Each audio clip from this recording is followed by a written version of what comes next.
Oh. I can try reloading it. Hold on. It might be working now. I think we're working. It's not streaming yet.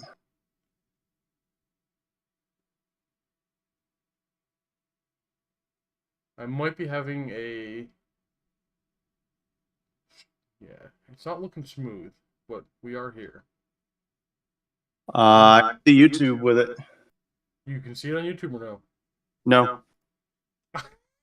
Nope. I just had a buddy of mine say, "Hey, I'm getting a commercial now, so I think it's going to start in a second." Okay. Skip ads.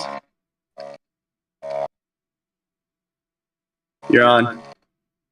Yeah, but I have what appears to be an excellent connection, but terrible video. Yeah, I was going to say you're frozen. I don't know if anyone can hear you or me. Audio should be fine. See, this is a problem I've had before, and I think I know how to fix it. I have to do this.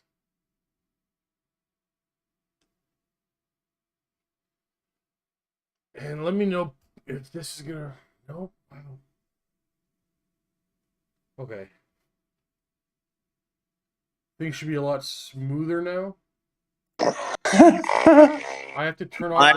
I think the problem actually is my camcorder. Yeah, mine's not at all. Like, I've got my hand in front of my miniature and you see nothing. It's gonna take a second for it to catch up. I can't... Give it a second, guys. It's gonna smooth out in just a second. Yeah. Hello, Stormbolter.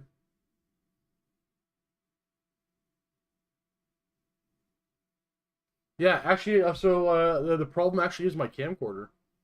Is that? It's probably some stream settings I can set to fix that. But I turned my camera off, and we should be fine now. So I can stream with I use a camcorder as a webcam in front of me and one over my shoulder for painting, which you can see up here. Yeah. Mine is still at least 30 seconds behind because I just put my hand in front of my miniature and I don't even see it on the camera yet. Oh wow. Oh yeah, there'll be a large delay. Yeah, but it's like a 2-minute delay, dude. 2-minute delay. It's at least a minute and a half. Because that paint that you just showed me grabbing, I've already used a vortex mixer and just put it on the wet palette. He's loud compared to me. I can fix that. I thought he was a bit quiet. I lowered Chris's voice a little bit. Are we all smooth now, everybody watching? Stormbolter, that's very kind. Thank you. I don't want the master. I just try hard. All right. I want to give a quick shout out to my buddy Jason who's watching. Hey, bud. Hey, Jason. Yeah. All right. Well, I can't share my face, but I am going to get painting. Yeah. So Chris from the Keep is here, and he's working on, looks like Zacharias. How do we pronounce the dude's name? Zacharias.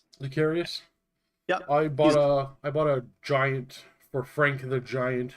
So you get 2 in a box, so I want to paint up one more for my Beastman. A Beast of Chaos. Nice.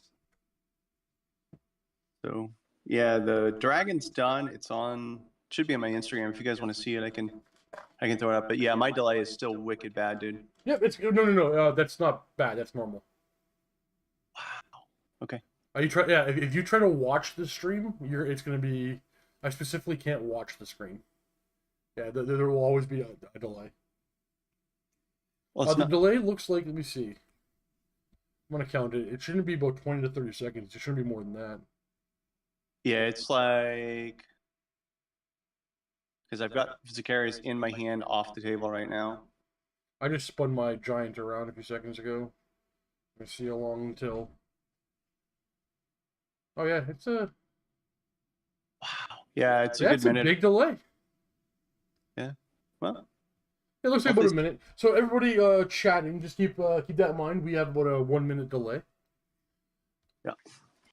And I have a bunch of my brushes in a cleaning solution. Oh, here we go. Oh, there it is. So, Chris, you use a Yeah. A wet palette. I do. Yeah. I had used the original Redgrass Games wet palette, and I just got their new Redgrass Games wet palette 2. I don't know, 2-3 weeks ago, and I'm using that, and I really like that much better for the working conditions I'm in.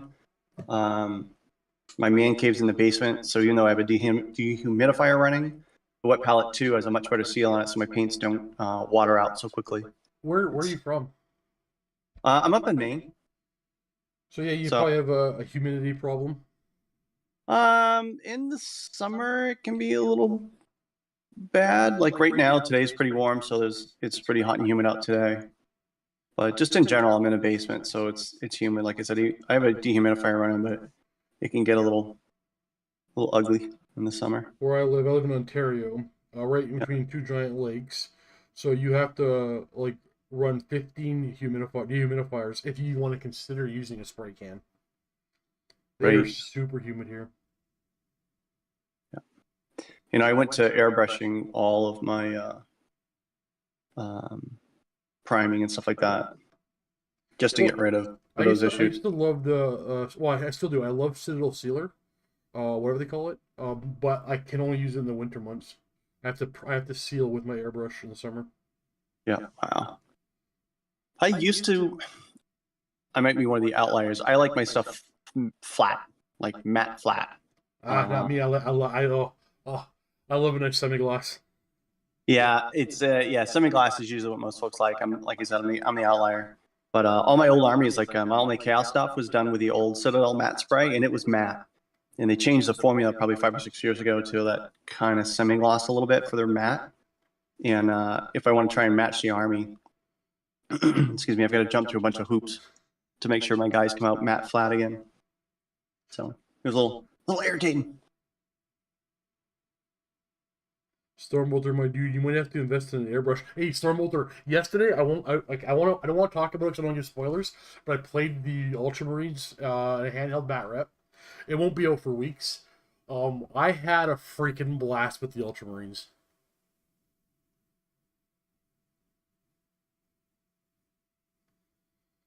Chris, are you any closer to jumping on the heresy train? Marine on Marine on Marine on Marine on Marine?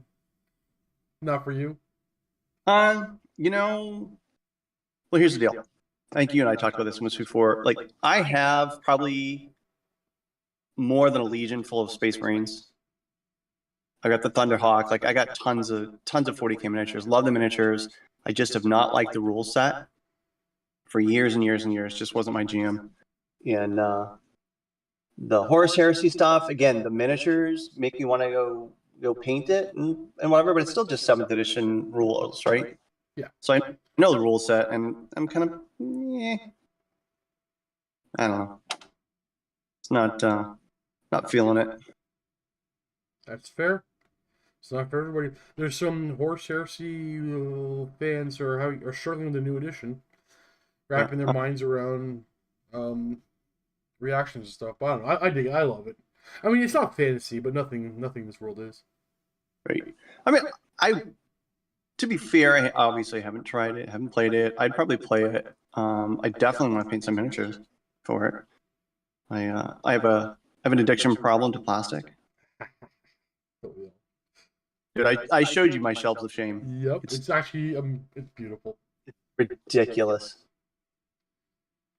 Stormbolter, I did not do the Dreadnought list. I did bring 3 Dreadnoughts, and know what I'm loving for a Dreadnought as a weapon? The Plasma Cannon is so good. So, Chris, I already know the answer to this. But I'm going to ask you again. What's your favorite edition of Warhammer Fantasy?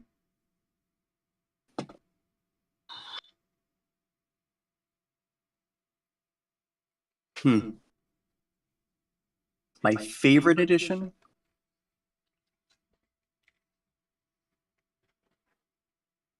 How about this? Which one do you have the most fun playing? No. Change that question. Which edition have you played the most? First. Probably 6th. Really?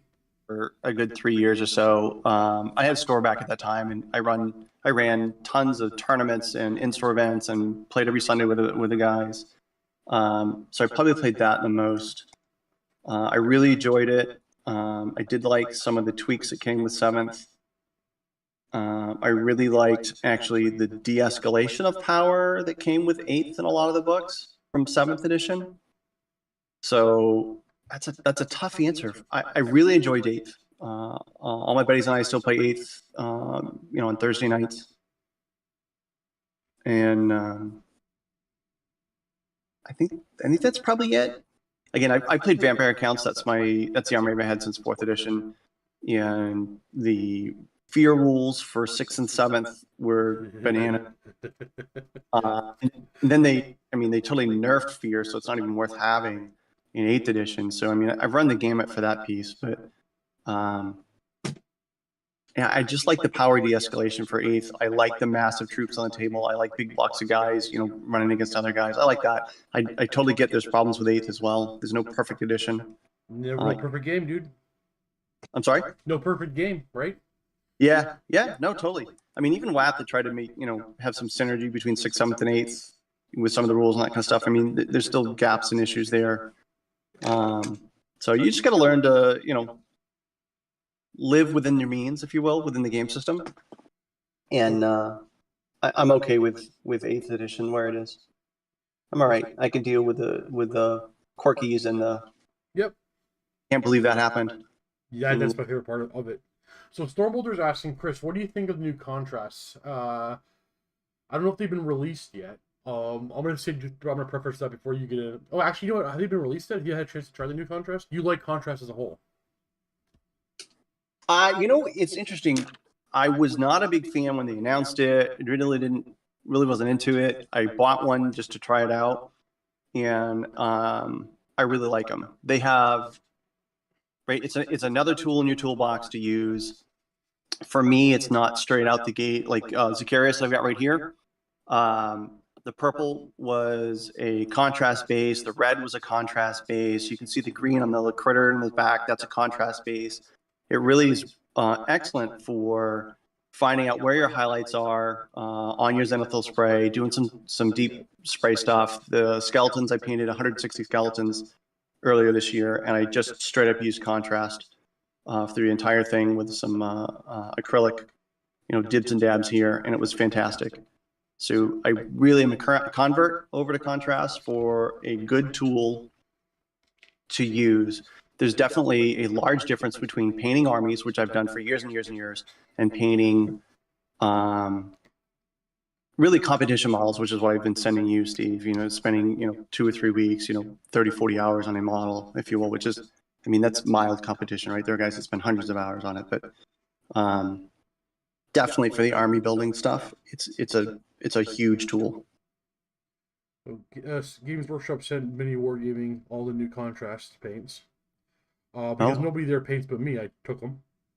And I'm going to play around with them this weekend. And then if anything stands out, it's something that I need to talk about. There's a couple in there that I think are going to be some game changers. Or make certain things that we all do on a regular basis even easier. I'm really excited for. So if they are as good as I expect they are going to be, I'll do some videos and show how I use a couple of them. But as a guy who paints, no exaggeration, daily, I paint every day without exception.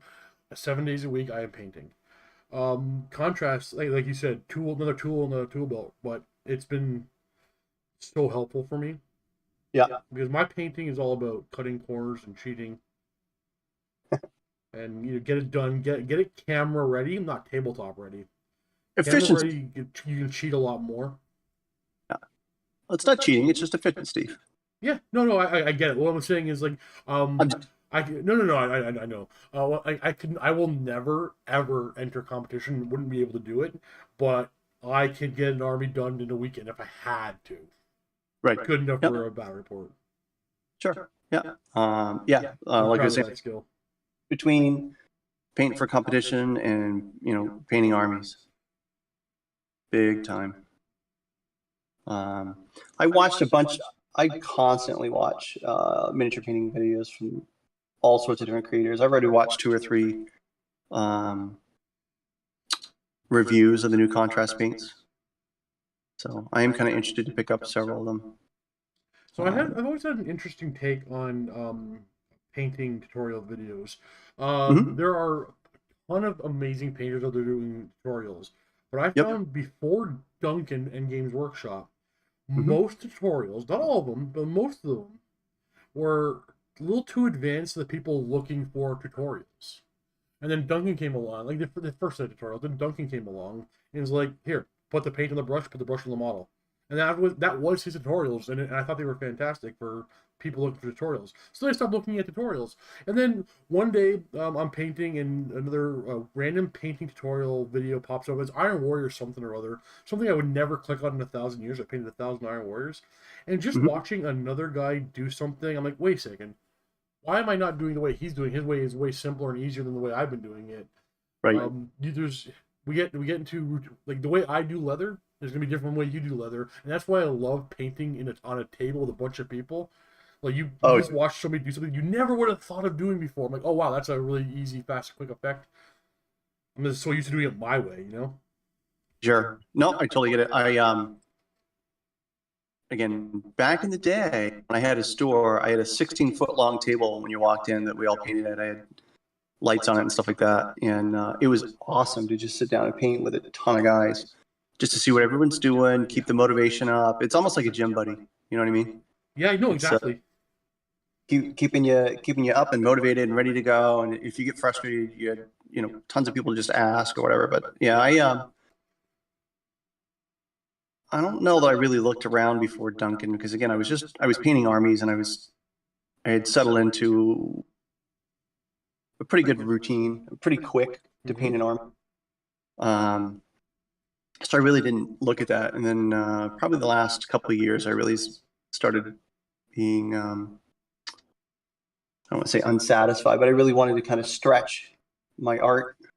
So I started watching different painters and things like that. And like I said, I just absorb that stuff every day to watch something new, because there's always, to your point, there's always someone out there who's got a better mousetrap, and I don't need to make it. I just need to borrow theirs. Yeah.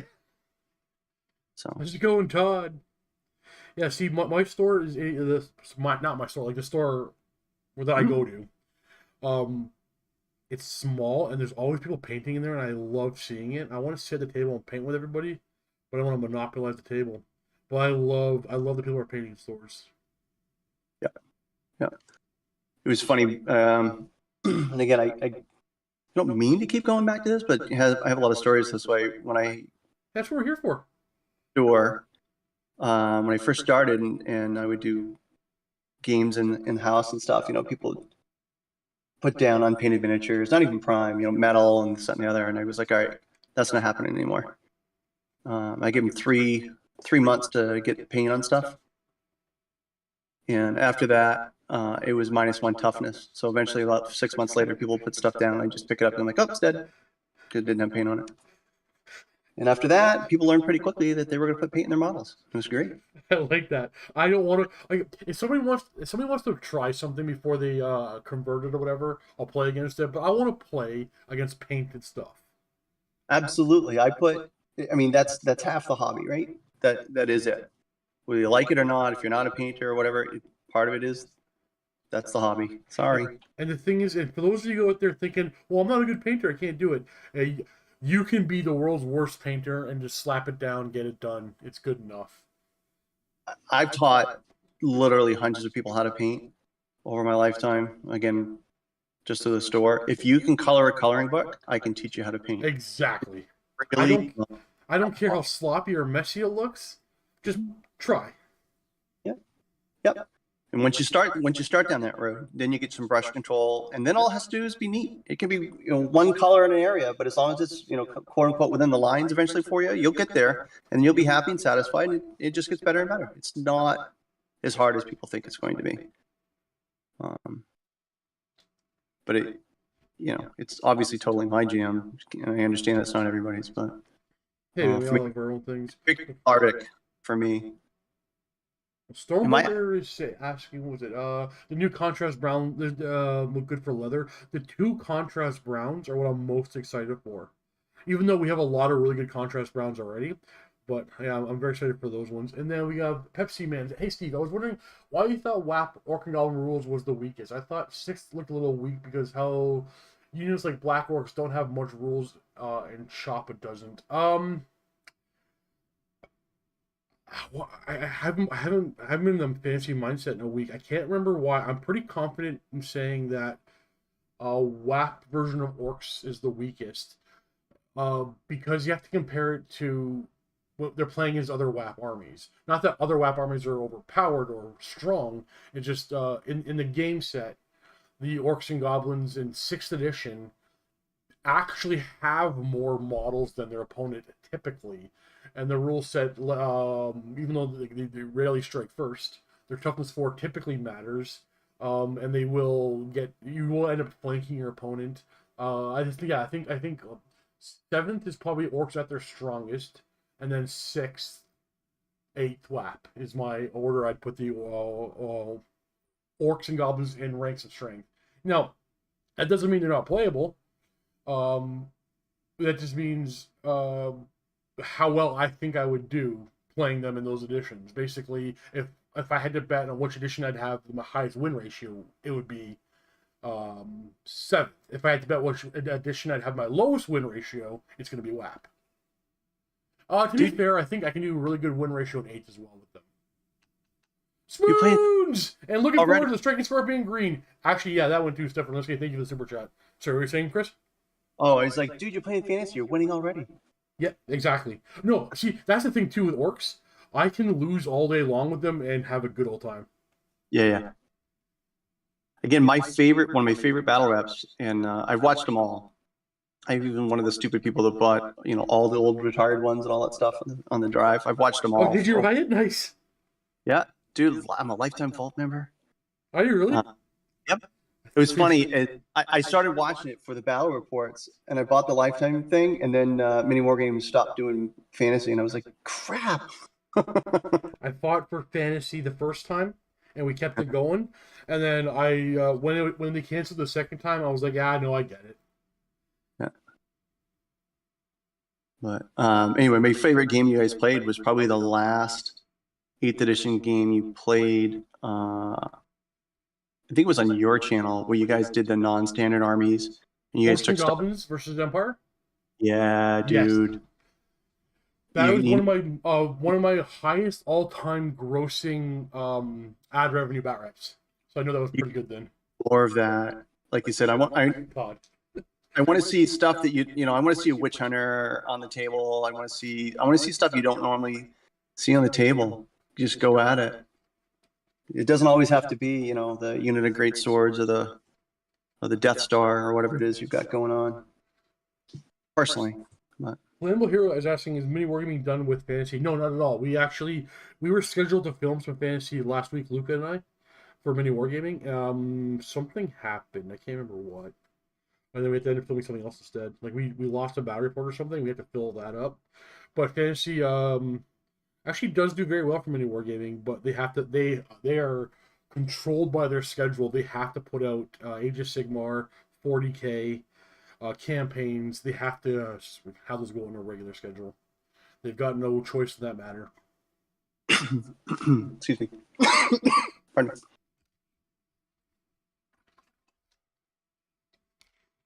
And I don't play Titanics, but I love them all. 2 Warhounds, 2 Reavers, 1 Nemesis War with a cannon on its back. That's a good choice. That's a good list. Jeremy, another lifetime member? Appreciate you, buddy. I have a job with you guys.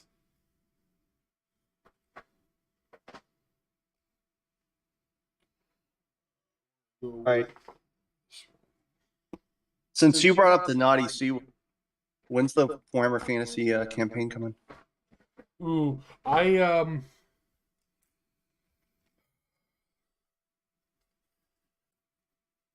don't know how to. Okay, I'm not a very good communicator. In case any of you have missed that about me, so I'll try to figure out how to word everything correctly.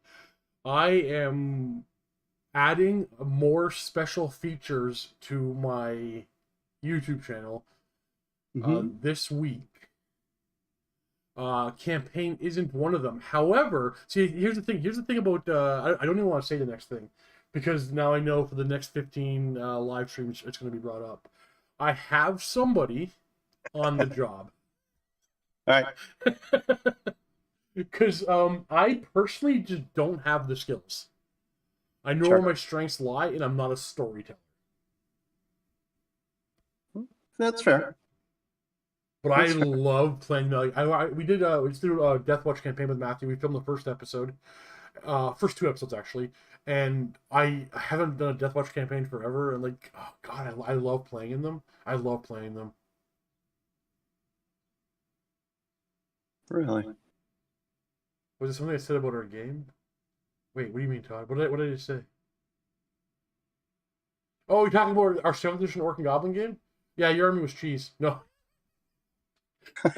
Always strikes first on the Blackguard is going to be a scary thing. What are you going to do? I should have known better. And just because I lost the game doesn't mean your orcs are weak or dark elves are overpowered. Just somebody's got to lose almost every game. Ties are rare.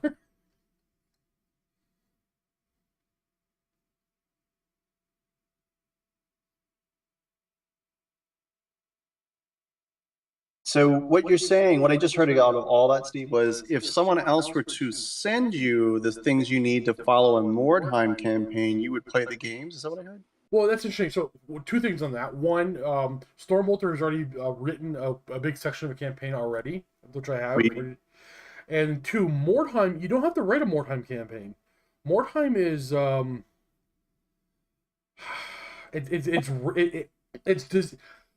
it's the campaign you don't write. Like its whole system is a campaign, and that's why I love Mordheim.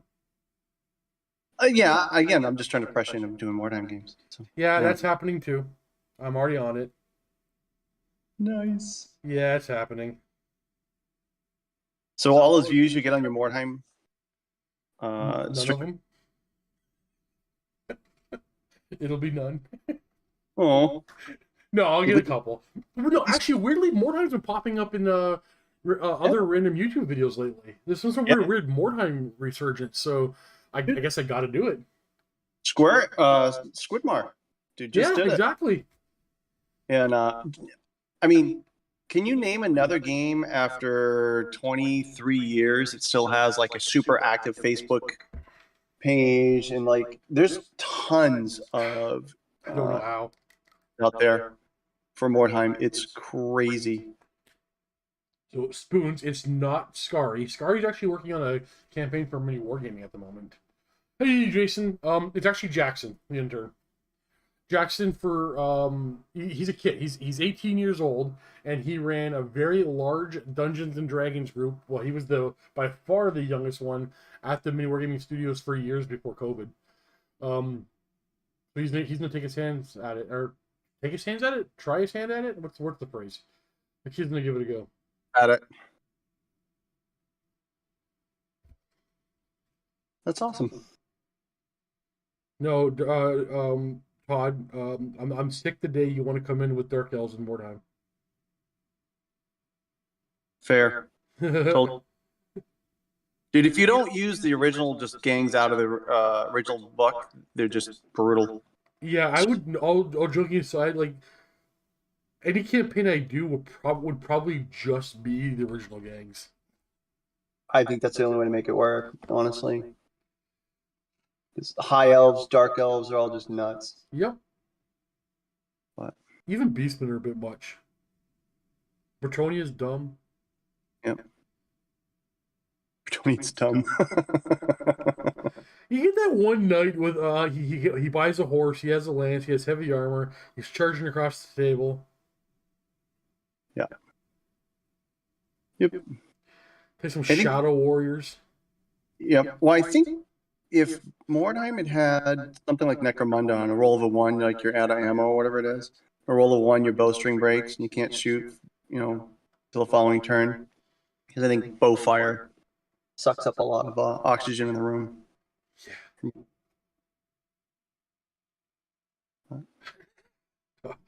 Again, do I keep going out of frame? Sorry, guys. No, you're actually better in frame than I am. All right. Because I just realized you're kind of small on my screen. I'm gonna make it a little bigger. Yeah, you're obviously looking at the chat, and I'm not. I got my head down. If anyone has questions or wants to tell me to paint something different or whatever, just give me a shout.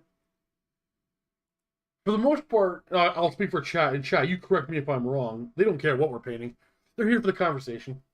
That's dwarves cool. weren't super broken, but all those acts of the 5-up parry or better were brutal. Yep, Bob, I agree. Even dwarves, they could be fun. No, don't get me wrong. You can make a fun list with beastmen, with dark elves, with dwarves. You can, but eventually you're gonna get an upgrade, and then oh, now this thing's a problem. Yeah. But like even the core rules, fear, the undead, super good. Right, because again, Mordheim was the precursor to Sixth, and I remember wrote both rule sets. So. We did a Mordheim campaign for Mini Wargaming years ago.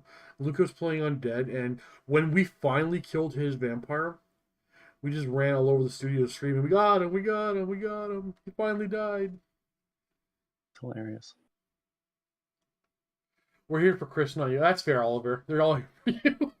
What? Oliver says the chat's here for you, not me. So. Hilarious. Does it get boring for you painting so many models for so many armies, or do you enjoy? I know, Daniel. This is therapeutic for me. Yeah. So okay, actually, so years ago, I had a bad car accident and crushed my spine. Jesus. I'm all good. 5 operations later, but I got this standing desk type thing to paint models, and it was the only thing that kept my focus, where I could stand up all day without getting tired or exhausted, or I just want to go, because sitting down was just way too painful, and laying down was painful after a while. So the best thing I could do was just stay on my feet all day, and painting helped me do that. So painting, it's always been very therapeutic for me. To this day, remember my back's a little sore because the desk I'm on right now is a standing desk. I just gotta, stand up, paint. Pain goes away. Get something done. Wow, that's a brutal story, but kind of cool. Well, okay, so I was told by the time I was 40, I would be in a wheelchair and unable to walk. I am 40, and I'm basically like I got no problem. Like you would never know I had a problem. Wow, that's awesome, Steve. Yeah, I'm happy. I'm excited for that. Whoa.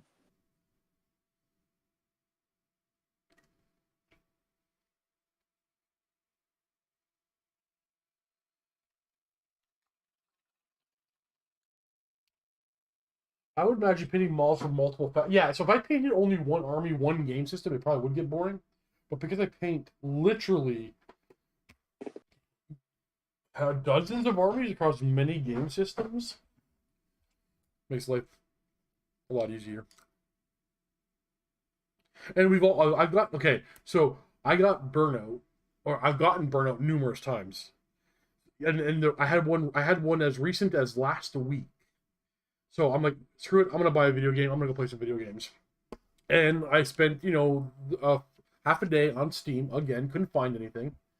I got the chair spirit. And then I just text Matt, like, Matt, you love Fallout. Which is the best one? I'm gonna play Fallout. Which one should I play? I've never played Fallout before. He's like, Fallout New Vegas. I'm like, okay. So I bought it, downloaded, installed it, made my character, started playing. There's a tutorial where at the very beginning I go kill some like salamanders or something. I killed them, and then this chick gave me a quest to go to like a graveyard or something, and I just go over the hill, then go to the graveyard. Got lost, couldn't find the graveyard, turned it off, went back to painting. The tutorial in the tutorial section of the game. That's hilarious. Burnout for me on painting lasts for about half a day.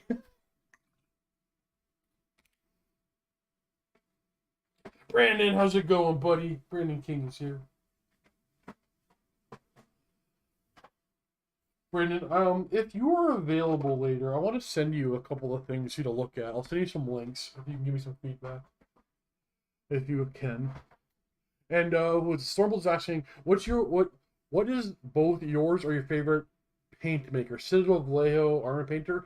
I'll go real quick because my answer will be fast. I've almost only ever used Citadel paints I used Army Painter air spray paints. I don't like them, and I won't use them anymore. And I've never tried Vallejo, but one day I would. That's unfortunately all I can say because I've only ever really used Citadel. How about you, Chris? What's your thing? Almost exclusively Vallejo. Really? Okay. Yep. It is the bee's knees. Actually, you can watch a series from Squidmar where he goes through and tests a whole bunch of different paints. Again, it's subjective. It's based on the guys painting it. They did Army Painter. I don't remember. It's 6 or 7 different brands to see which one they like best, and it came down to Vallejo one. That's awesome. I will. I'm gonna try Vallejo. It's a smooth paint. The medium is really nice to work with. The colors are great. Depending on which range you choose, there's just an unending variety of colors to choose from. I mean, I don't dropper bottles, right? You don't have the GW bottles, which again, that's a GW paint they just hold up that you'll see in like 5 minutes. I put them all in dropper bottles so you don't spill them or they dry out, etc. They're just a great paint. It's a fantastic paint. Although I will say I have GW paints too. Because they have some really nice colors that don't exist in other ranges, etc. Did you stock all different kinds of brands of paints when you had your store? I use Games Workshop or I use Citadel because this paint my store stocks. Sure. So when I had back in the day, I stocked Citadel paints and then Vallejo, which had their model color line. That's like their historical paints. I had those, and then Vallejo came out with the game color, which matched the current Citadel line. And I just trashed my Citadel paints and went straight to Vallejo. Oh, wow. That was really the only 2 lines that were out back in the day. You could get Armory. I don't know if you remember that or if you know what that is. Armory's been around for a long time, but those were cheap with large pigment inside them, and they were just chalky. They just stunk.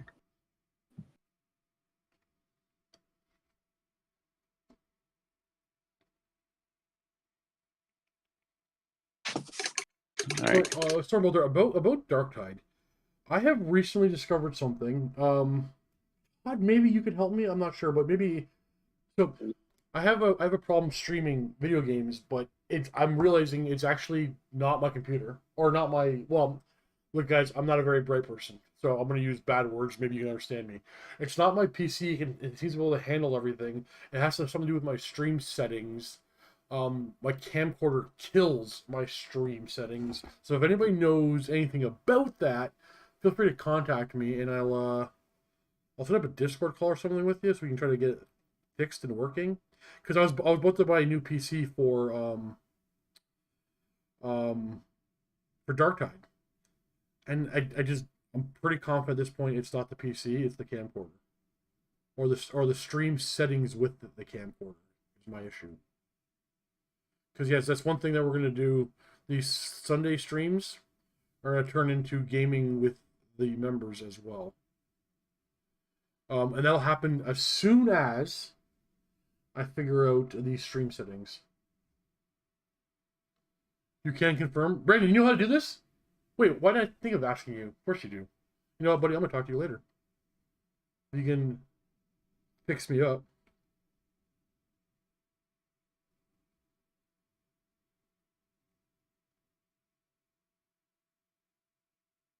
No, well, okay, so yes, the solid state drive that was part of the problem, and that's been fixed. But it's the stream settings with the camcorder, because everything gets better the second I turn my camera off. Todd, even better. I mean, sweet. I'm not a tech guy.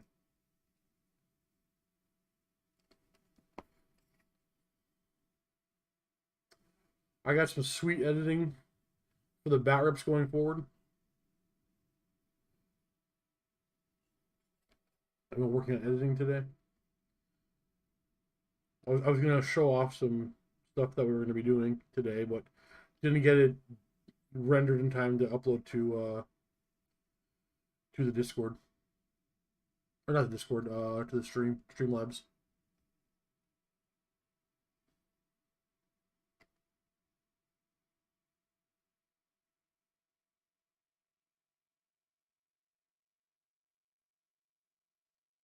There's two things painters I found always paint backwards. And I'm doing one right now. Painters typically paint fire with the colors inverted and horns with the colors inverted. And I'm doing that right now. I'm making my horns lighter on the oldest part of the horn and darker on the newest part. Whoops. It's too late. I'm going with it. I'm not going to switch it.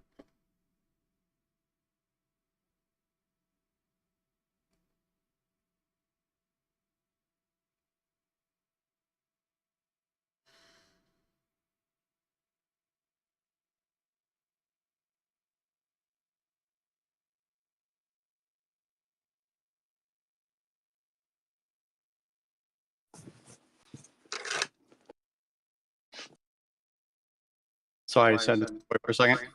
No, I was talking about the two things that I find painters often paint backwards.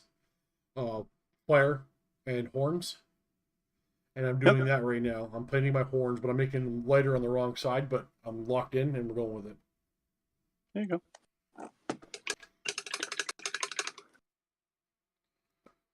Dude, it's a beastman giant. It can be anything. Yeah, the warp guy. Yeah. There you go. So I'm surprised they didn't, or maybe you guys talked about when I stepped out for a second. After the paint question, people usually ask about brushes, which is another controversial subject. Interesting. So recently Dr. V sent me Windsor Series 7, and I use it for edge highlighting and stuff. But I just use, it's same thing with the painting. I just use what my store stocks, which is Citadel paintbrushes. Yep. Do you have a particular one that you like, or a brand that you go with, or you find you just do better with, this whatever? I've been on a quest, like a questing night, for years to find like the best paintbrush and the one that was going to hold the tap and the belly was nice and full and this, that, and the other. And I've done Raphael 8404s. I've done Series 7 Winsor Newton. I've done Broken Toad. I've got Artist Opus behind me. I've got Squidmar brushes behind me. And last summer, I placed an order with Green Stuff World, and I'm using their Silver Series 0 brush, and I love it. It's like $6. It's dirt cheap, and I've probably got 10 of them on my sideboard here, just in case when this one goes, I've just got another one. Why do you love it? What is it about that you love? The hairs are long, and they're still springy. Like, you ever have a brush that's kind of like a wet noodle, right? The brush is long, but it's kind of a wet noodle. That can happen when you get with long hair. So it's got a nice belly. I can put a fair amount of paint in it. It has stayed to a really nice point. I've done very little brush care. I've been pretty naughty with this brush. I haven't done a whole lot with it. Even though I own probably 2 versions of Brush Soap, I really haven't cleaned it very much. It's been a workhorse. It's been phenomenal. Okay, so that's actually, I have a follow-up question on that, because we using the same brush soap everybody uses? So I started using was it the Masters brush cleaner and preserver? I think that's what everyone uses. You see a lot of people do it. It's a hard cake. Yep. And I would go to clean brushes, and I would find bristles left in my brush, left in the soap. And I'm like, son of a gun! It's like I'm not doing it wrong. I'm dragging away, so I'm not pushing against the ferrule or anything else like that. It was just eating brushes. So I found something called, and I'm going to screw up the pronunciation because I think it's Spanish. Phonetically, it's Joe Sonia, but I think it's Yo Sonia is how you pronounce it. It's a liquid brush cleaner, soap cleaner. And I've gone to that, and that stuff's phenomenal. I don't have any problems working the brushes out of the ferrule. It does a good job cleaning. It's fantastic. I'm going to look up what it is, because I have this. What I use to clean my brushes is, you know what, I'm going to put it on camera. I get a flat container, I fill them in there, and I just pour in, hey, where'd it go? There it is. A bunch of simple green. Yeah, there you go. It's a degreaser. This stuff here is just, it removes paint from, I usually use paint from models, but it has taken the worst, most destroyed brushes I've owned and brought them back to perfect. Perfect. Interesting. It cleans out the ferrule perfectly, cleans everything out, soaking for 24 hours, clean everything right out, and then I use a little brush shaper. Brushes are back to the best of the best. Wow. Yeah, Dr. V, we were just talking about your brush not too long ago, the Windsor Series 7. I love it. I use it for edge highlighting. I find it I can use it for several hours without having to starting to curve on me, and I gotta let it rest.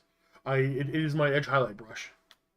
And I'm the type of guy who uses one brush for everything. Like wash, contrast. Like you shouldn't do that. And I won't do that with this brush, Dr. V. But yeah, Simple Green. I think it's a Canadian product. I don't know if it's. No, they have it. It's a degreaser is what it is. Yeah, they have it. I'm shocked it works that well because typically the hairs need some care and feeding, if you will. Yeah. Which is why I use like baby shampoo to help put some oils and stuff back in the hair so it doesn't dry out, etc. Nope, but that's do any of that. Sonia stuff. But hey, if it's working for you, it's working for me. And no, Todd, I don't thin it down at all. Like this is one brush. It's my workhorse brush. Oops. 1 second, I gotta get this worn right. And there's paint out there crying that you're cleaning your brushes and Simple Green out there.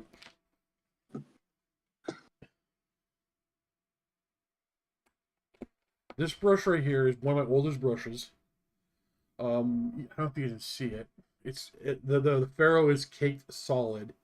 Next stream, I'm gonna show you this brush because this brush has been soaked so many times. The wood is starting to rot a little bit, and it is my favorite brush. It always comes back to me.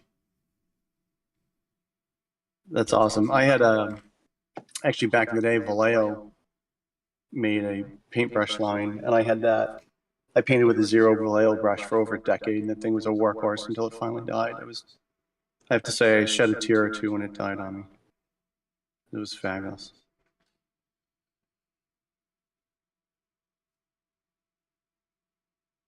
Simple Green. Who knew? Space Marine Bob. I don't know. I've been using Simple Green for years as strip paint. I think it works absolutely fantastic. Okay, actually, it's my turn. I'll be right back. 2 seconds. Yeah, no worries. I'll read chat.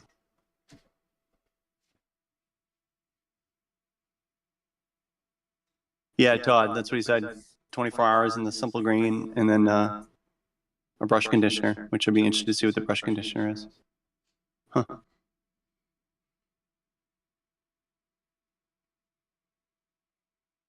Yeah, Matthias, I never even thought about using it on a brush. I have a little bit of an art background. When he said Simple Green, I winced just a tad, but maybe I'll try it. Because I definitely have some old brushes to give a whirl. See if I can't bring back to life.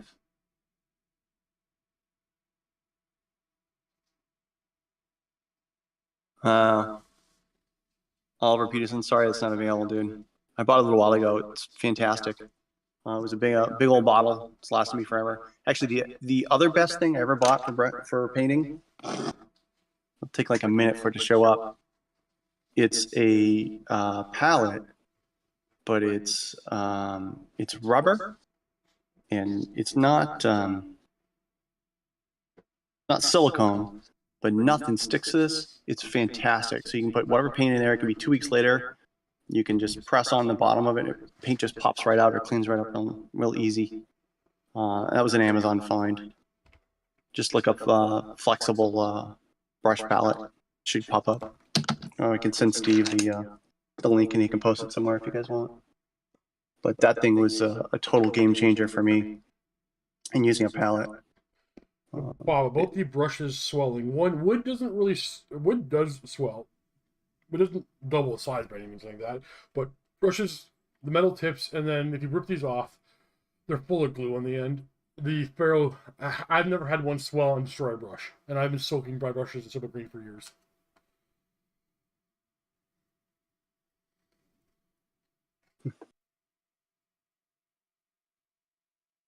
I was saying while you were gone, I'm going to have to try that in a couple of my junk brushes. Yep. Used for dry brushing and that kind of stuff that will never hold a point again, probably. But see what happens. Because I do have Wizard Newton makes a brush cleaner that you soak stuff in, and you can just see paint come off clean brushes. It's crazy. You can just see it kind of seep out from the brushes where the paint was just stuck in the ferrule and things like that. That little pencil box tomorrow will have tons of little flakes of paint floating all over it. Huh.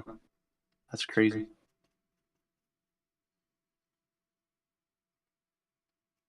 Excellent solution, sir.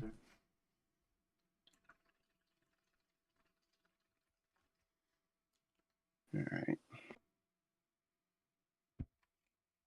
I have no idea what this little thing is that is carrying the book for Zacharias. But some whatever familiar. Yeah, it's a pain.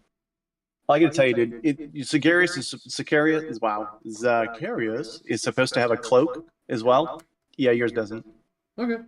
I couldn't figure out how to mount it and then have him sit on the dragon without having the cloak push him off, so I gave up. Oh, I had that problem with the Malekith. Yeah.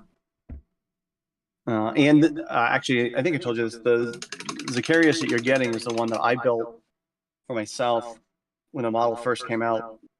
I don't know, 20 years ago.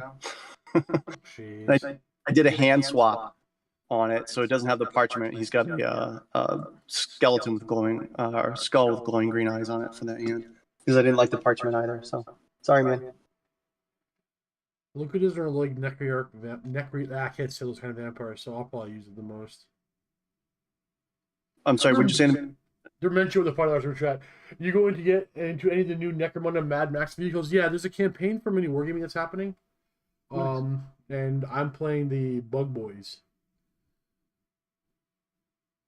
But the Necromunda Gorka Morka is awesome. And Necromunda is close enough for me.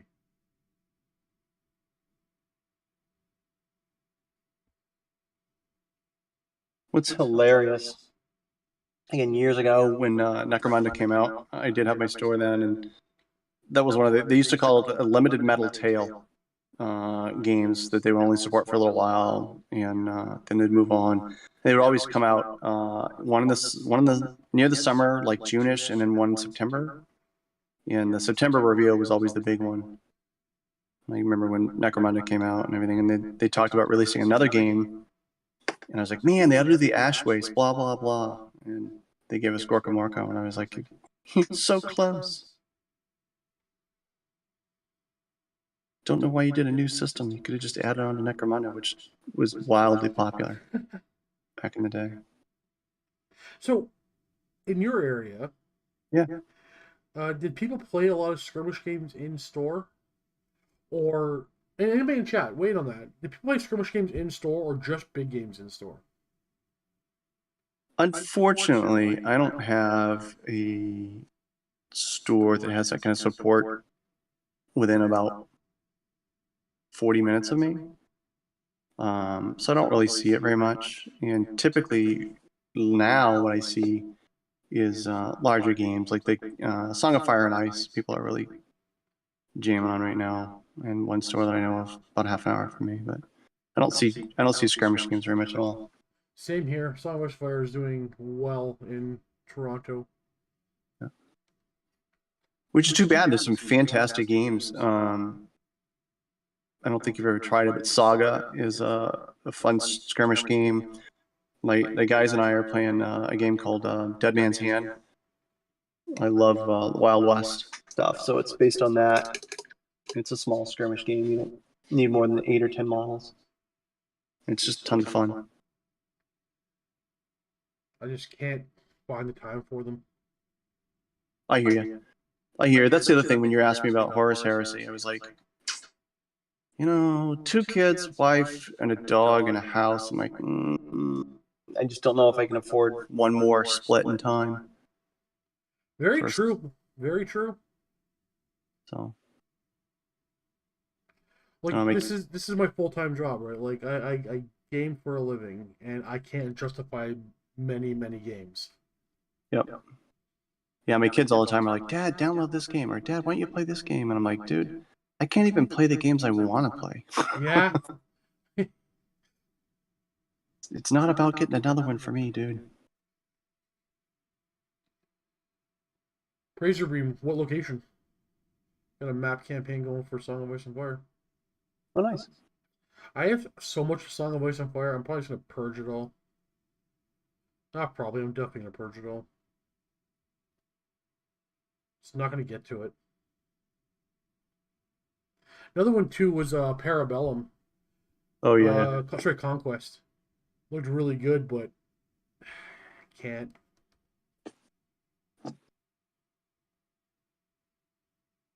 How do new games get any traction these days? When you have to, there's only so many hobby dollars and hobby hours in a day. How do you get market or make ground in a market?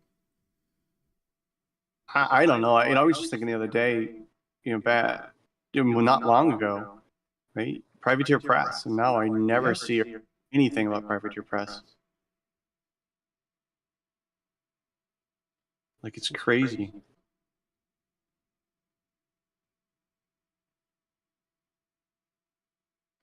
Like, I know there are tiny pockets, but will we ever see another miniature game in our lifetime as big as Citadel or Games Workshop? Highly doubt it. In fact, I'd bet good money no. Yeah, and again, as many people that like to bash on GW, they're responsible for you having any miniatures gaming that is not historical based. I've been doing this stuff since 78, right? Like, it just didn't exist unless it was historical gaming. So that you have any of this, it's all Games Workshop. So, there's a certain amount of respect you kind of have to, in my opinion, you have to kind of tip your hat and go like, all right, No, I I fully agree. I've been defending, like, somebody in chat's gonna already speak up on this now because we brought it up, but Games Workshop needs to make money. I need them to make money. I need them to keep making games. Absolutely. It's again, another kind of a funny story. I got to visit the Games Workshop back in the day. It was. Oh, hold on. I'm going to say something before somebody. I don't want to sound like I'm replying to somebody, because the comment of how do they justify the price is too expensive. So before anybody says anything, just because you can't afford it doesn't mean it's too expensive. Right. You think this is expensive? Try restoring cars or houses. Absolutely. Right. Or I'll bet you'll go sit down at a $500 PS5 and each of your games are $80 a pop. Right. Like, it's all perspective, and you make time for what you want, and they're hobbies. Hobbies are designed to take your money.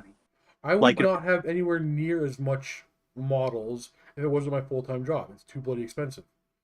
I justify more because I can justify more. Right. Right. Yeah. Yeah, it's a bloody expensive hobby, but you're right. $80 a video game nowadays, and then your downloadable packs, and oh god, how much money have I spent on Marvel Strike Force and Clash of Clans? Everything costs money. And really, at the end of the day, you know what?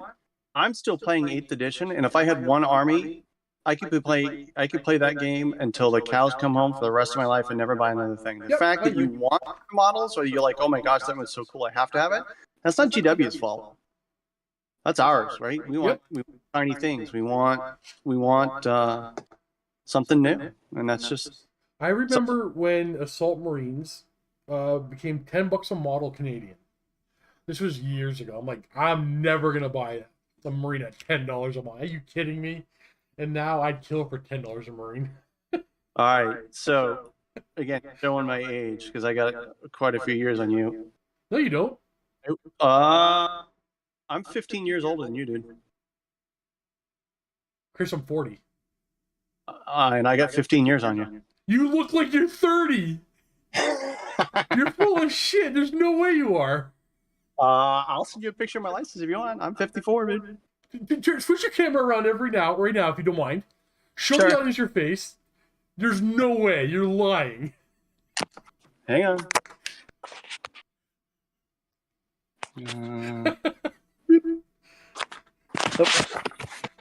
Tell me this guy does not look younger than me, everybody. There's no way you're 55. God, if I looked that good at 55, I'd been 54. bombed. And went back in time 10 years.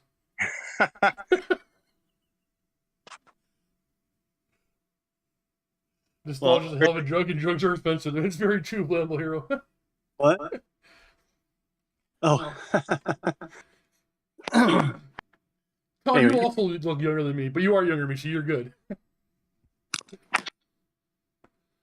Holy hell, dude, you've aged well. Well, I thank you. You're very. No, it's not a compliment. It's frustration. I didn't do anything. They didn't do anything.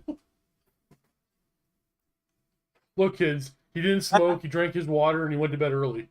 Yep. My buddy's just like, he just texted me. He's like, zoom in on the gray. It's only here, dude. It's only on my chin. Yeah. The root to eternal youth is Warhammer. What? Let's see, Matthias Brady. The root to eternal youth is Warhammer. There you go. It's Warhammer. Warhammer Fantasy, man. Get it right. Get it right, man. Yeah. Actually, yeah. Anyway. Where was I before? Oh, GW. I had the ability to go over to Nottingham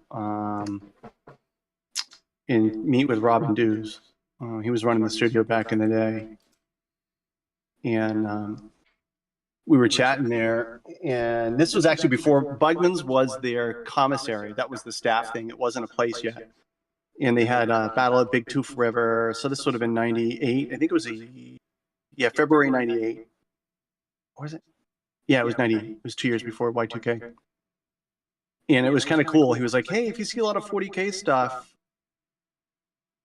don't be surprised. I was like, okay. And this was back when they did 2 releases a year, a spring and a summer release. Yeah. So kind of a hint of, hey, 40K is coming up for a release because it was second edition, blah, blah, blah. So they were working on all the third edition stuff. I got to see like a one-up plastic of the Dark Eldar and that kind of stuff. It was pretty cool. But I was talking to Robin at the time, and there was a lot of frustration. Games Workshop, it was all blisters, and they'd had these little pamphlets to like buy a 2,000-point army. And for the Imperial Guard, it was, you get a las cannon, get a heavy bolter, get a this, that, and the other. Well, those were all split up by Valhallan, Cadian, and I don't remember the other factions right now. But there's like 3 or 4 different armies or dresses, if you will, for Imperial Guard, and not every dress type had all the heavy weapons. So I was getting customers that were pretty mad, like, well, I can't mix this, so that means I can't, my Talarn can't have a las cannon, blah, blah, blah. And I was talking to him, and he said, well, they can just do a conversion. And I said, well, Robin, what you're missing is, again, I'm coming from a United States perspective, which, our biggest hobbies were, how fast can I move my thumbs on an Atari controller or something, right? In the UK, you could still find train stores, and they built models and that kind of stuff. Yeah. So it was a very different mindset. And I said, you don't understand. I said, not every gamer is a modeler, but every modeler can be a gamer. I said, there's tons of people in my store that just, they don't even have an idea how to do this, right? Like I can't spend 7 days a week teaching people how to convert stuff. It's just not going to happen. And not only that, they're not going to want to, because it's not our culture. And within about 4 months, they put out the variants for all the different weapons for Imperial Guard. So that's my contribution to the hobby. We think if you're doing stuff back in the day for second edition. I never played back then. I never played 40K back then, but fantasy, yeah. Again, we had another same question you had earlier, but you didn't really answer it. Todd wants to know what your favorite edition of fantasy is. I'm going to say I'm probably most satisfied with 8th. And again, I get all the limitations thereof. Yep. Most happy is probably with it. And then second would be 6th edition, probably. In general, if you take out the undead. And again, I played undead and I knew it was kind of cheesy. I like 7th. 7th was my favorite. I think 7th is just a better 6th. There's the shape so similar. You prefer 6th over 7th because of the rules or because of the army books? Army books. I did not like the codex. It was just Well, okay, out. so then I think we probably agree because my favorite way of playing Warhammer Fantasy is play 7th edition rulebook, 6th edition army books. Yeah. Yep. I can see that totally. So here's another funny story for you. You were talking about expensive. When Abaddon first came out, he was the most expensive blister pack Games Workshop had ever sold. And there was an extensive debate at GWA headquarters, US, regarding that, because I was there for that. And in my store, just people were like, I can't believe, blah, blah, blah. Guess how much it was? How much? $17.99. Yeah. I can remember again, trying to sell people core games for $55 a box, and people just like, I can't believe it's that expensive. 55. Talking moms off the ledge of their kid wants a starter set. Yeah, the 4th edition starter set, 5th edition starter set, 3rd edition 40K. Yeah, $55. It was $55 for a long time. So right now, the Horse Heresy box set is like 360 Canadian. I think it's 300 US. It is the greatest deal they've ever done, and like $300. That's not nothing. Is it better? Is it better than the night deal they came out with? Because they have again. I don't. This is how stupid I am. I don't pay 40K, but when they released the 2-night set, I'm talking about, it was it might have been 3 or 4 years ago now, but it was a 2-night box set. It was basically the second night was like 10 or $20. I think maybe it was $10. Yeah, I bought it because so did I. It was a good deal. Yeah, I was like, oh man, I can't pass that up. No, right now, if for I know the Canadian prices. If you were to purchase everything from the Horse Heresy box set, assuming the price of what the Spartans are going to be, it's about a 50% discount. It's crazy. Again, that's huge another for Games Workshop. Am I going to get into it? Like, well, there's no point spending the money if you're not passionate about it, right? Well, again, you're talking to the stupid guy that bought the Knights, right? And I've got the Thunderhawk sitting up there. It's not like I'm not willing to spend some money for something stupid. But we all do that. Yeah. I know. I'm preaching to the choir. I know, right? Everywhere, including all the chat, right? Don't think you're not in there. I highly doubt anybody here can't go to a closet and find a box with a shrink wrap still on it somewhere in their house or something. I'm sure I said that, and everyone just kind of hung their head a little bit, like, "Oh, crap." But I don't. For me, I would rather go buy stuff that I think isn't going to be there. Like I'd go buy another box of Great Swords or State Troops or something like that. Well, actually, so no, perhaps not going to come back, or it's not going to be how I would prefer it, etc. So I have I don't even know. I have a huge pile, as taller than me, so 6 feet high off the ground, of Dark Elf, Empire, and Warriors of Chaos boxes of plastic fantasy, because one day those models are going to go away. Right. And I'm gonna so I just bought them all up. I hear you. Although I will tell you, you can buy right now. You got 10 years, dude, till you get to this point. So just kind of enjoy it till you get there. But I woke up somewhere after my 50th, and I looked at my shelves of shame, and I just was like, all right, I got to start. This has got to get out of these boxes. I got to start building stuff. It's got to get at least assembled. I showed you my model cases.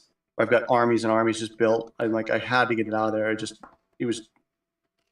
When I hit 50, I'm like, I'm going to die before this stuff gets out of these boxes. So it's got to come out. Every now and then, I'll just give it all away.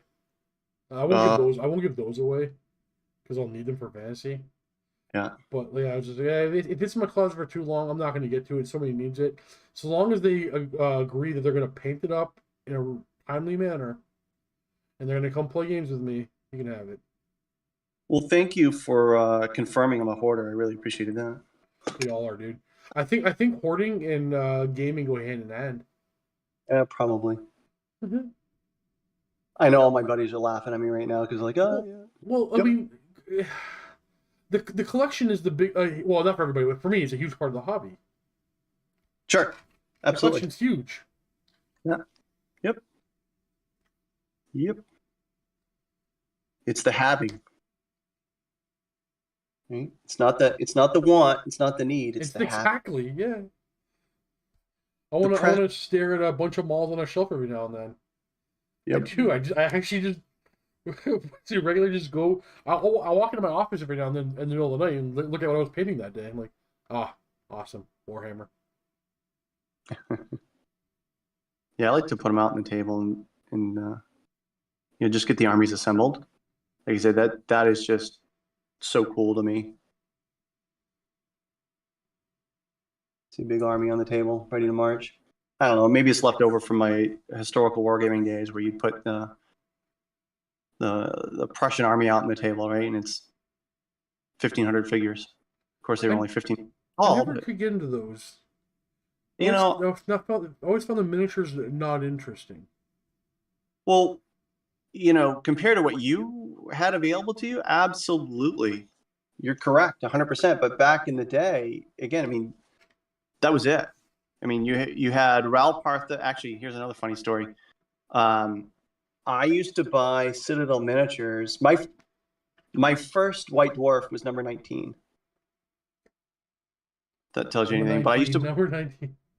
Number 19, yeah. It has a troll come out of a hole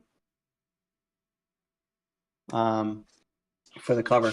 But it was in a little plastic baggie with a little piece of paper that said Citadel on it, kind of flipped over and then one staple through it, and it had a miniature in it. And they were $1.19. And we used to buy them back in the day when we were playing D&D, because that's what Citadel started off with, was doing that kind of, because they were cheaper than the Raoul Partha miniatures. So that's why we bought the Citadel ones. And they had stuff that they had more quirky stuff, like they had the Illusionist and things like that you couldn't find necessarily through Raoul Partha. So, and all the kids these days will never understand that this hobby exists because of D&D. Oh yeah. There's I don't have it yet. I'm kind of mad it hasn't come out yet. I backed the book through, I don't know, some crowd form, some cloud platform. And it's essentially the story of Games Workshop, how they started and what they started with, and how they licensed stuff from TSR so they could sell it over there. And that's really was the backbone. Again, my White Dwarf 19 was on it because it had adventures for, I think it was RuneQuest and D&D were in it. And I wanted the RuneQuest adventure. So, Stormbolter, you'll know what I'm talking about, man. That was big in the UK.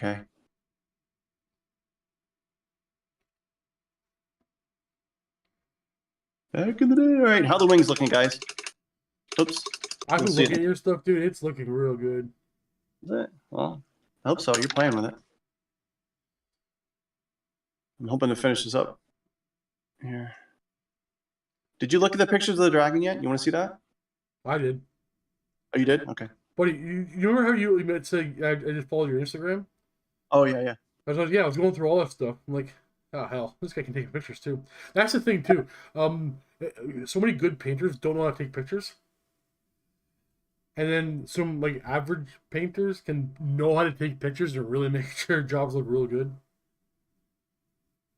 That's funny, because I don't do anything special. And, I get an iPhone 12 or something stupid, and that's what I use. Are you using just, daylight or something? I have 2 huge LED lamps above where I paint, because and again, you'll find out one day, you'll turn into your dad, you're like, turn the damn light on. I have to have pretty bright light to paint with, or it gets kind of tough. No, dude, I actually about a year ago I started using painting lamps. There's 2 on me right now. That's hilarious. You're like, oh. It's our painters at Mini Wargaming used to use them. Like, come on, guys, you don't need those. That's ridiculous. Yeah. Stop it. And then time got me. Dude, again, I got a couple years on you. I was probably 45. I went to the optometrist, and she was like, "Oh, your prescription hasn't changed in 20 years. You're gonna be great. It's gonna be years before you need cheaters." Within 6 months, I'm painting because I wear glasses. I'm like, "What the hell's going on?" I thought I was going blind, and my focal length changed. And I had to take my glasses up to start painting. Otherwise, I couldn't see anything. And now I actually went through and I bought like a little headlamp magnifying glass thing so I can wear that so I can paint the eyes on stuff now. Does it work? I was thinking about getting one. Does it work? It does. I'm getting one. I can tell you where I can tell you where I got it from. I mentioned someone else's stream, but so it's up to you if you want me to tell you. But, yeah, please. Ninjon. Oh yeah. Yep. He's got. We're doing a video with him, I think. Are you? Dave does all that kind of stuff. He seems like a really cool dude. Anyway, he's got a list to magnifying glasses that he uses, and I was like, all right. So I got those. They had the eyes. Oh my goodness, dude. The high elf banner. I think I told you this when you and I chatted before. It sat on my bench for 3 weeks, and my guys would come over on Thursday, look at it, and just laugh at me because it would just sit there. So I couldn't figure out what to do with the tail end of the banner because it was so big. And I had runes painted on there, and they just looked like crud. And my wife finally looked at it. She goes, "Why don't you just put another sun ray?" I was like, "Sweet." But to paint the eyes on that, the right-hand eye has an arm or something in the way. You can't get the brush angle in there to paint that eye. I must have painted that face 6 times to try and get that eye just dotted. And I eventually just gave up, and that was the first time I used the magnifying glasses to paint something. I definitely have to buy one then. Definitely. Next painting stream next week, you'll just see the camera on me with a big old giant eyes. Brandon, you're about the whole smartphone thing. That's something I want to send you actually later today. I took a bunch of photos with just my iPhone, and I'm so happy with it. Actually, you know what? Brandon's the guy I'm going to get to work on that video. Yeah. But I make it myself. So, Brandon, did you see? I'll send you a link later. I'm gonna send you a video, but every photo in the video is taken from my camera, my cell phone. Mm-hmm. He's our guy. He does all the art. Well, he used to, then he left us for a better job. I'm not bitter about it at all.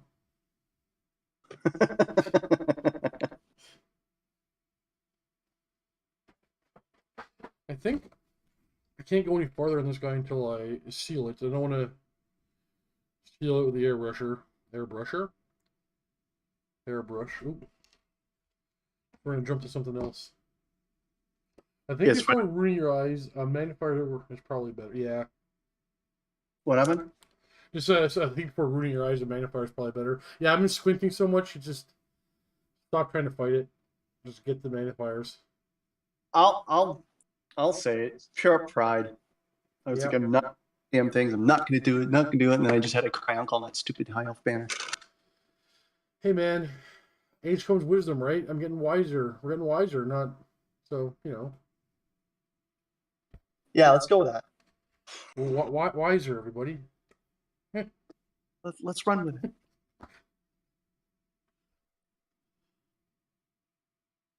Hey, I'm not going to live forever, so I want to leave behind a bunch of mediocre models.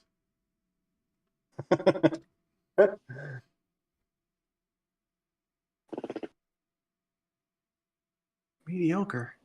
Never. I want every model I own to be buried with me. I want everybody to know this, make sure it happens. Dude, I think I told you, like, I've never painted something to give away or for another purpose. Oh, I shouldn't say that. I did it twice in my life, and I got one of the models back.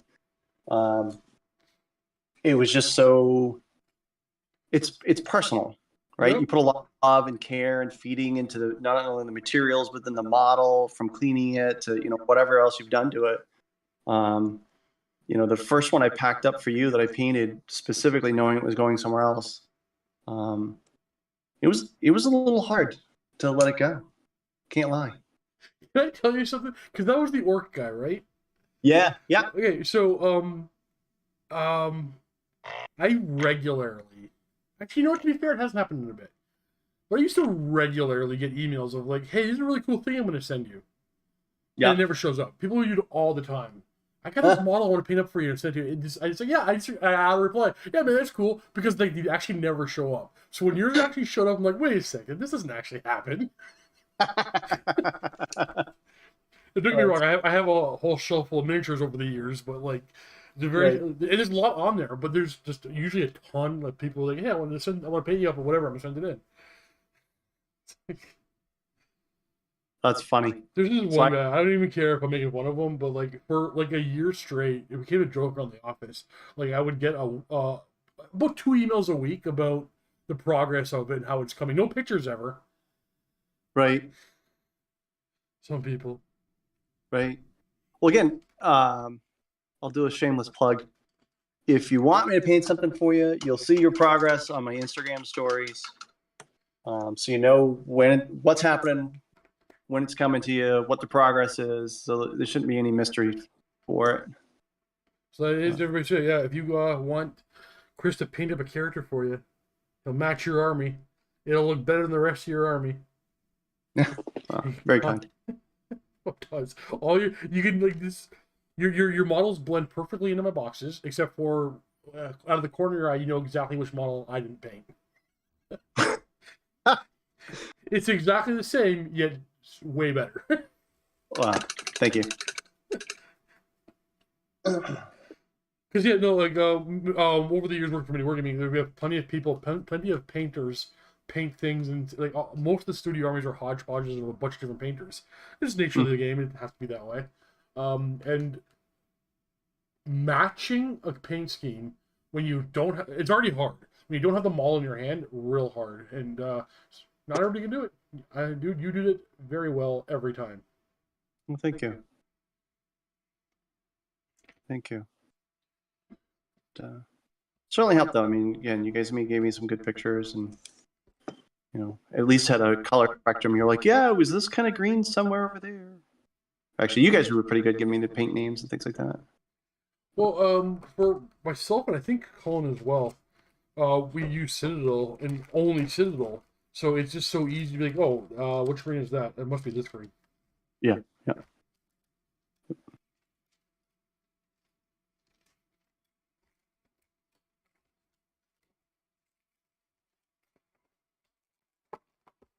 Which is super helpful. I guess you use a many different paint company or paint brands. I'm sorry. Say that one more time. Sorry. I was just thinking while. I was what? I'm trying to do something while talking. I probably can't do it. Dude, yeah. It's like chewing gum and walking. I got a 50-50 making that happen. There's not enough water. Hurry back. I need more water for me. Sure. I'll put this down and talk to chat then. All right. What do we got? Todd, I am in Maine. I'm about 8 hours from mini wargaming. What else we got here? Flammable Hero. Right now, so my plan is this. Never done commission painting before. I've been painting for a really long time. I just want to do one commission at a time. First guy that hits my DMs on either Instagram or the Discord. He's got one listed there. I'm not doing any units. I'm just going to do, heroes, champions, centerpiece models. Again, ogre size or less at this point. I don't want to do any big models yet. I had a guy ask me if I want to paint a tree man, and I'm like, I'm just not there yet. I just want to make sure I can handle this, make sure it's timely for everybody, myself included, and you get a top quality product. So I'm kind of putting a little bit of limitations on myself, but that's kind of where I am.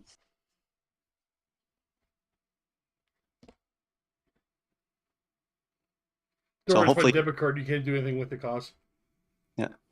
Anyway, hopefully that helps you with an answer there, Flammable Hero and folks.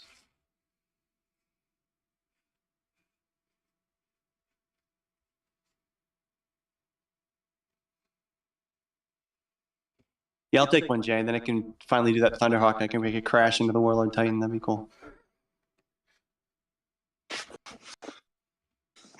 All right. Have you ever done a Titan? No.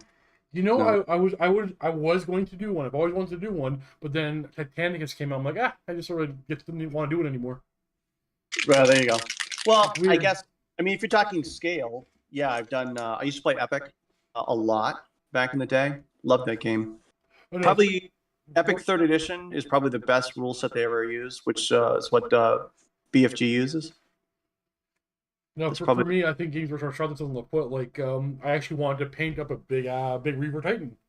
But then when the little ones came out, I'm like, maybe I didn't want to paint a big one. I just wanted to paint a Titan. Hey, the small one's good enough. Yeah, there you go. All right, Steve, it's your dude. Love it. Love it. Oh. Man, that's such an old model. Oh yeah, it is. Oh, I gotta paint the eyes on this stupid thing. God, crap. I don't bother. I don't do eyes. All my models are mid sneeze. they're all Mr. Magoo, little squinties. Oh, you know what? I see something else paint on another. Damn it. I guess I gotta pay attention to what I'm doing. You don't have to. Oh yeah, I do. Because I get it all packed up, wrapped up in bubble wrap, and then remember I didn't paint it and have to freaking take it out.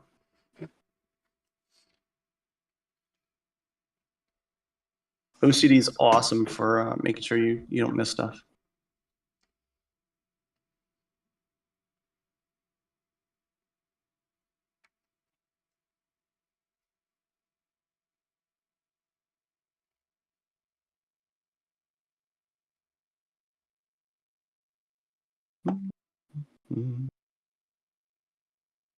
Any painting questions? Frederick Berg, welcome to the Mountaineers, buddy. Appreciate that support. What? I just had a new channel member join. Oh, Frederick Berg. All right, I didn't hear the last thing you said. Sorry, it was. Just quality is going to be going up again, adding some extra little features. Extra work, but I've been having a freaking blast working on this channel. That's awesome. Jealous, my friend. Man, to Warhammer the hobby all day, to Warhammer all day. Like, well, yeah. I feel retired.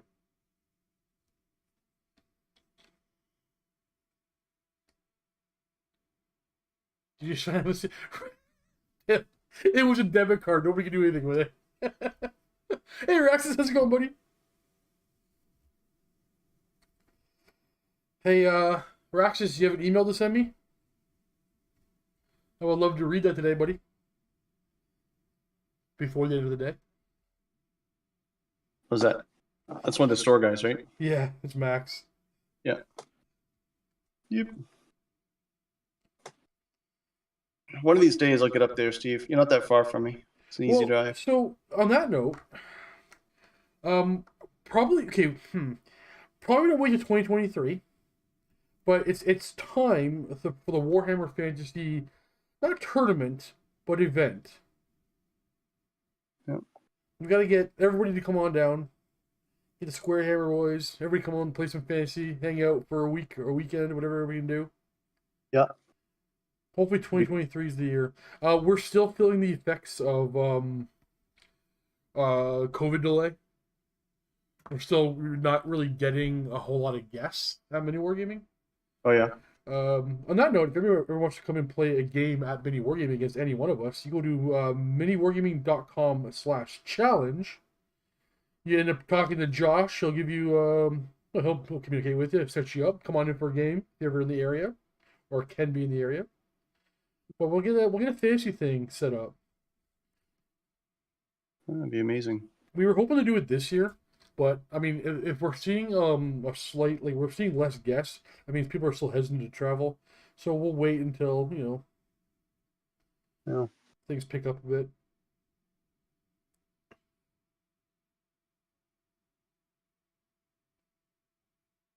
Yeah, I checked my emails this morning, Raxus. I don't have anything from you. I can check junk actually. Sometimes things get in there. If you did a fantasy tournament, Steve, would it be WAP? Ooh, that's a good question. I don't know. I would actually talk to you all. See what you guys want to do.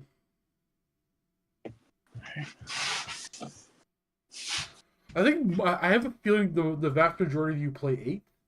So it'd probably be 8th, but I wouldn't make that call until I've had a chance to get feedback from everybody.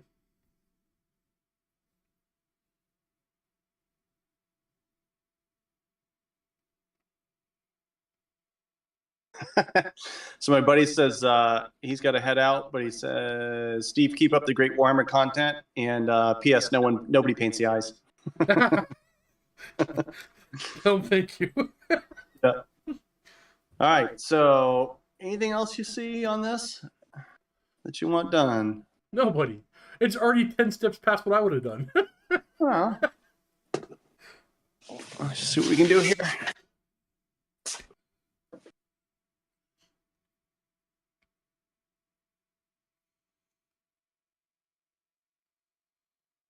Actually, Flambo, here you're kind of right.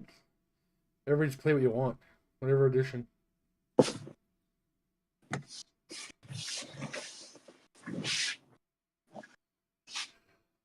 War Mastered. I've had a blast painting Wood Elves lately. Yeah, what's up with the War Master resurgence? Like that came out of nowhere. All of a sudden, I see it all over the place, Instagram and stuff like that. People painting up for him, War Master. And more time. I don't know, dude. I actually do not know. I'm excited that these things are coming back around. Shit. Sorry. I was super excited when Warhammer Fantasy first came back around. And now all the other things I used to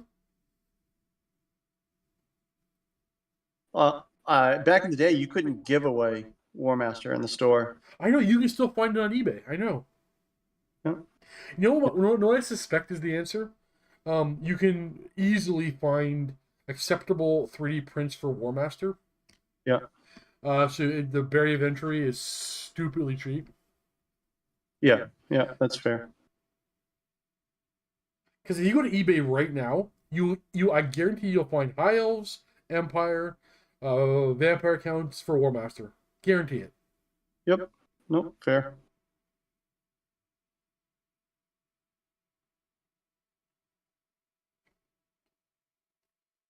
Well, now they just broke your dude. It happens. Irritate me. Nothing in life can't be fixed with a little bit of paperclip and glue. There you go. Armless. Warhammer is life. Crud.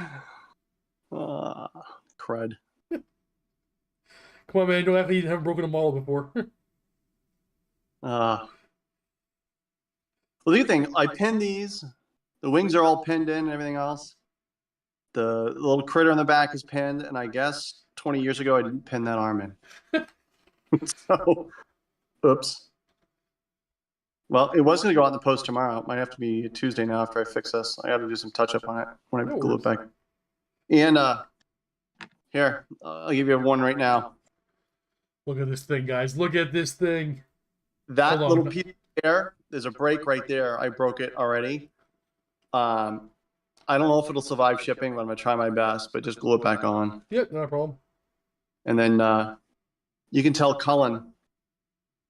Here. You tell Cullen, the little Empire guy that's hiding right there, that's his Empire colors. I guess we all do that, right? Like we all put our best buds colors on like the dead bodies. Like every Primarch has a dead Marine from your best friend's Legion on it. You've played Blood Bowl, so a little bit. The original Undead team, whenever I made a zombie, I would paint it in the colors of the team that I killed. So yeah. My buddy's Wood Elf, so I painted a Wood Elf zombie, and that was the first thing he tried to get off the board every game we played. I love these kind of old rivalry things. Oh yeah, it was phenomenal. Hey man, Larry, big things break, my dude. Oh, is that Larry? Yeah, Larry, I really broke it. That's one of my buddies that comes over and plays with me. Oh yeah? Yeah. Huh? Did I miss the part where it drops the bottle? So I'm known for brand new painted model. That's really awesome. Whoops. And dropping it. Probably 100% of Larry's models have done that. Actually, he had a what are the old giants? The pair of giants with the Druid that came with it. I can't remember the name of it right now. The Albion Giants. Yeah. He had one of those over here. We were playing, and I picked it up to do something with it. I dropped it, and it looked like a puppet with its strings cut. Just pieces went everywhere, and it sat in my case for probably 5 years because I was like, "Oh, I'll fix it." And I finally remembered it was there. I fixed it, and I was like, "You want me to paint it for you?" He's like, "No, just give me the damn model." So, yeah, thanks, Larry. Appreciate it, buddy. Dale says, I painted one of my orc banners in Cullen's Empire colors. That's awesome. Dale, I've been watching your Instagram, my dude. Your stuff is looking good. I love your orcs, man. Nice. Yeah, that's fun too. Oh yeah, you guys got to do the War of the Beard for the banner I painted. Yes, sir. Yeah. Yes, sir. We're trying to figure out. We have some problems. Yeah. Mini Wargaming is fantastic, and they let us use their studios.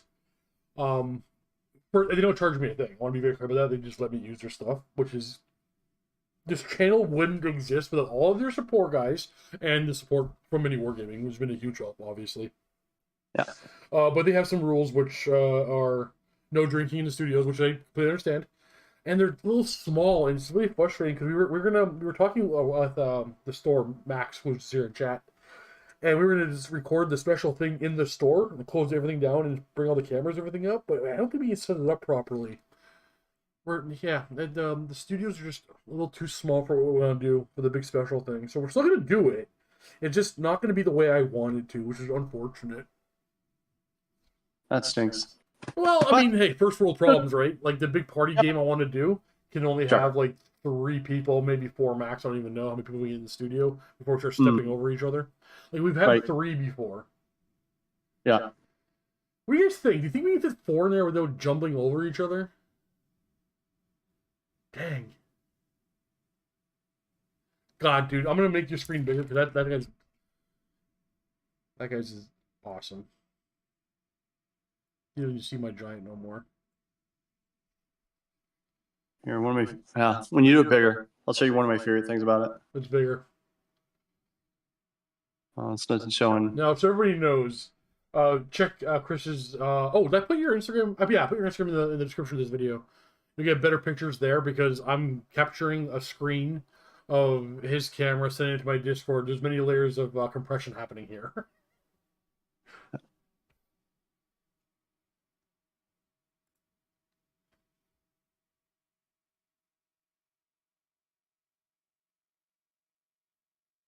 Oh, Brandon, we want to do a special stream, 2 special streams with a bunch of people, but we were gonna move everything to the store for extra room and the ability to enjoy the refreshments. But then an overhead there's a whole thing we have to build for an overhead camera and all this kind of stuff. So it would significantly the quality would be negatively impacted hugely. Chris, that is awesome, my dude. Oh, thank you very much. No, Dale, that's the Undead Dragon that comes with the Zacharias. Well, I think we're gonna end it there, everybody. We'll be back in next Sunday around the same time. Chris, you are welcome to join me on any one of these anytime you want. You let me know. I will do so. Thanks very much. No, I had a lot of fun. Hopefully, everyone else did as well. I really appreciate all the kind comments. It's very nice. And again, if anyone wants something painted, give me a shout in the DMs or the Discord that Steve made. So, Instagram is in the description of the video. Channel members, you can contact them on the channel in the Discord. The Keep. And appreciate you all. See you in the next one. Yeah. Thanks, Steve. Take care. We are off.